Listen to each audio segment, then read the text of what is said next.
Bilkis bocah 4 tahun yang hilang di Makassar ditemukan selamat di Kecamatan Tabir Selatan, Kabupaten Merangin, sekitar 528 km dari kota Jambi pada Sabtu 8 November 2025. Anak itu ditemukan oleh tim gabungan Kanit Reskrim Polsek Panakukang, Ibtu Nasrullah, Jatan Ras Polrestabes Makassar, dan Polres Jambi.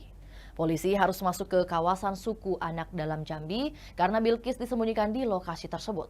Momen itu terekam dalam video yang kini beredar ramai.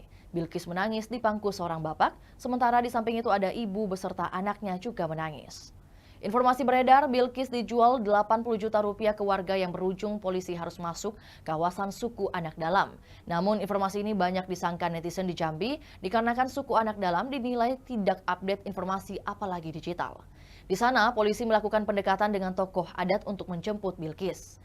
Kasat Reskrim Polres Merangin Ibtu Eka Putra Yules Mankoto mengungkap tim harus melakukan pendekatan pada tetua adat suku anak dalam untuk mengembalikan Bilkis.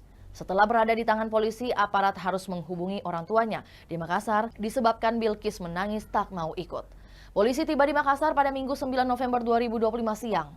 Bilkis langsung dibawa ke Polrestabes Makassar untuk diserahkan kepada orang tuanya. Sebelum Bilkis berhasil ditemukan di Jambi, tim gabungan lebih dulu melakukan penggerebekan di Sukoharjo, Jawa Tengah dan berhasil mengamankan pelaku kedua Ade dan Mary Ana. Dari pelaku ini diketahui Bilkis dijual 30 juta rupiah. Keduanya lalu menjual kepada warga Jambi dengan harga 80 juta rupiah. Pelaku pertama telah diamankan di Makassar dan terungkap harga penjualan 3 juta rupiah. Itulah tadi berita hot news kita pada hari ini. Saksikan berita hot news lainnya hanya di kanal YouTube dan Facebook Tribun Timur.